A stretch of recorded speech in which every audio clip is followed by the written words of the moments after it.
Painted application ધોરણ 6 થી 12ના વિદ્યાર્થીઓ માટે અપડેટ થઈ ચૂકી છે. આ એપ્લિકેશનમાં શું છે?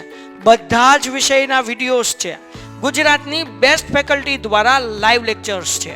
આઈએમપી પ્રશ્ન છે, ટેસ્ટ સિરીઝ છે અને ગુજરાતના તમામ વિદ્યાર્થીઓ સાથે તમે તમારી કમ્પેરિઝન કરી શકો છો. ગેમિફિકેશન છે અને બીજું ઘણું બધું. તો તમે એપ્લિકેશન ડાઉનલોડ ન કરી હોય તો ડિસ્ક્રિપ્શનમાં લિંક આપી છે. હમણાં જ પ્લે સ્ટોર ઉપર જાઓ અને એપ્લિકેશન ડાઉનલોડ કરો.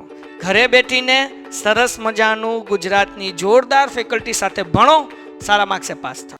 આપણે હવે જે છે એ દાખલો કરીએ બેટા. સૂત્ર છે a પ્લસ બી નો વર્ગ. આ નિત્યસમનું સૂત્ર છે. આ બધા ધોરણની અંદર આવશે. સૂત્ર શું છે? a નો વર્ગ વત્તા 2ab વત્તા b નો સ્ક્વેર. બરાબર. શું સૂત્ર છે ભાઈ? a પ્લસ બી નો વર્ગ એટલે શું થાય? a નો સ્ક્વેર b નો સ્ક્વેર વચ્ચે 2ab. બરાબર. હવે કદાચ માઇનસ હોય તો, a માઇનસ બી હોય તો બચાવ, તો a નો square minus 2ab plus b નો સ્ક્વેર. હાલો તો બધાને ફોર્મ્યુલા બોલવાનું છે. a પ્લસ બી નો વર્ગ હોય તો a square plus B square. a minus B હોય તો a square minus 2ab plus B square. હવે આ ફોર્મ્યુલા છે, આવી રીતના યાદ રાખો તોય વાંધો નહીં, પણ આના કરતાં ઇઝી રીત હું તમને યાદ રખાવું. હું યાદ રાખવાની ખબર? પહેલાનો સ્ક્વેર છેલ્લાનો સ્ક્વેર વચ્ચે ત્રણેયનો મલ્ટીપ્લાય. 3 એટલે કોણ? આ બગડો, આ a અને b એટલે 2ab. તો હું યાદ રાખવાનું પહેલાનો સ્ક્વેર છેલ્લાનો સ્ક્વેર વચ્ચે ત્રણેયનો મલ્ટીપ્લાય. અહીંયા જે છે ને છેલ્લી નિશાની હંમેશા પ્લસ જ હશે. પહેલી નિશાની કાઉન્સમાં પ્લસ હોય તો પ્લસ કરવાની, માઇનસ હોય તો માઇનસ, પણ છેલ્લી સાઇન હંમેશા કઈ હશે? પ્લસ જ તે. તો આપણે ઇઝી રીતે કેમ યાદ રાખશું? પહેલાનો સ્ક્વેર છેલ્લાનો સ્ક્વેર અને વચ્ચે ત્રણેયનો ગુણાકાર. મલ્ટીપ્લિકેશન એટલે ત્રણેયનો ગુણાકાર. જો 2ab એટલે 2 ગુણ્યા a ગુણ્યા b એટલે 2ab. તો આવી રીતે યાદ રાખવાથી દાખલા ઇઝી થઈ જશે. બરાબર. શું યાદ રાખવાનું? પહેલાનો સ્ક્વેર છેલ્લાનો સ્ક્વેર વચ્ચે ત્રણેયનો ગુણાકાર. તો હવે જુઓ, એ જ નિયમ અહીંયા યાદ રાખશું. બધા યાદ રહી જશે ને? બસ સમ પૂરો થઈ ગયો, 2 સ્ટેપનો સમ. તો હવે પેલા a સ્ક્વેર છે તેનું સ્ક્વેર રૂટ કાઢો. a વર્ગ છે એનું વર્ગમૂળ કાઢો એટલે a થયું, એનો કાઉન્સ ઉપર સ્ક્વેર. અહીંયા પ્લસ છે એટલે પ્લસ મૂકી દેવાનું, અહીંયા પ્લસ છે એટલે પ્લસ મૂકી દેવાનું. અને 16નું વર્ગમૂળ કેટલું નીકળે? યાદ છે ને? 16નું વર્ગમૂળ એટલે અહીંયા 4નો સ્ક્વેર. તો જુઓ, પહેલાનો સ્ક્વેર છેલ્લે વચ્ચે ત્રણેયનો ગુણાકાર એટલે 2 ગુણ્યા ab હતું ને. a એટલે શું મૂકવાનું? અહીંયા a છે. b એટલે અહીંયા શું છે? 4 એટલે 2ab. પછી શું કરવાનું? દાખલો પૂરો થઈ ગયો. છેલ્લું સ્ટેપ, આ ખાલી a મૂકી દેવાનું, આવડી આ પ્લસની સાઇન મૂકવાની, છેલ્લે શું છે? 4 મૂકી દેવાનું, કાઉન્સ ઉપર સ્ક્વેર. સમ પૂરો. તો યાદ રાખો હજી એકવાર, પેલો સમ છે ને એટલે નવું લાગે, પણ હમણાં બીજા દાખલામાં થઈ જશે ને ત્રીજા દાખલો હાથે ગણશો. બોલો, પહેલા શું કરવાનું? પહેલાનું વર્ગમૂળ કાઢવાનું. a સ્ક્વેર હતું એટલે શું કર્યું? કાઉન્સમાં a મૂકીને ઉપર સ્ક્વેર કરી નાખ્યું. 16નું વર્ગમૂળ કેટલું થઈ ગયું? 4. કાઉન્સ ઉપર સ્ક્વેર મૂકી દીધું. ડન થઈ ગયું. વચ્ચે 2 મૂકવાના અને પહેલી અને બીજી સંખ્યા. બરાબર. પહેલી સંખ્યા કઈ હતી? a. બીજી સંખ્યા કઈ હતી?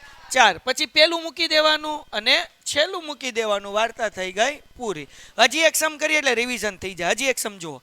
અહીંયા p સ્ક્વેર છે, એનું સ્ક્વેર રૂટ કાઢો. p વર્ગ છે એનું વર્ગમૂળ કાઢો એટલે કાઉન્સમાં શું આવશે? ખાલી p, કાઉન્સ ઉપર સ્ક્વેર. કઈ નિશાની છે? એટલે માઇનસ મૂકીએ. અહીંયા કઈ નિશાની છે? એટલે પ્લસ. 25નું વર્ગમૂળ કેટલું?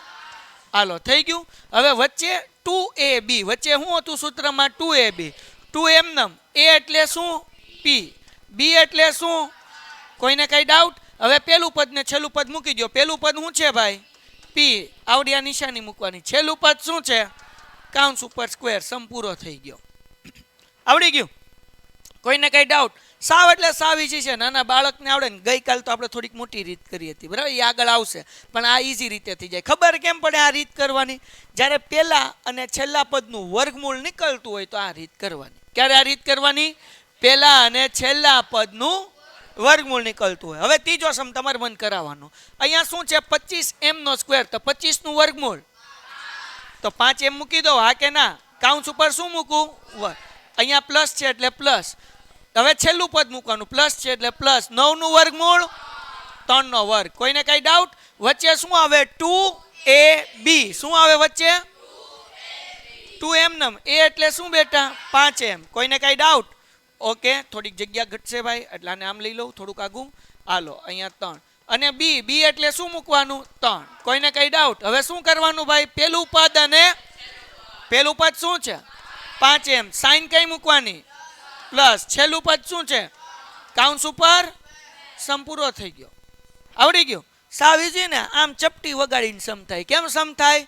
હાલો, એના પછી ભાઈ હાવ ઈઝી હો, નાના બાવને આવડે એવું હેલું. હાલો ભાઈ, 49 નું વર્ગમૂળ. સત્યો 49 નું વર્ગમૂળ 7.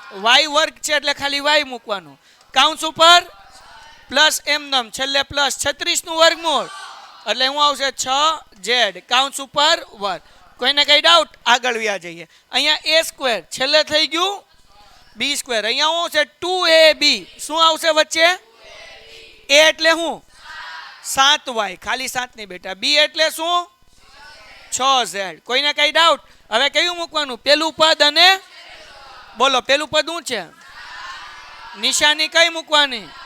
પેલી નિશાની જ મૂકવાની, બરાબર. અને છેલ્લું પદ કાઉન્સ ઉપર સમ થઈ ગયો પૂરો.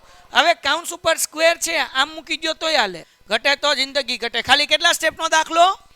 2 સ્ટેપ. Painted Painless Learning.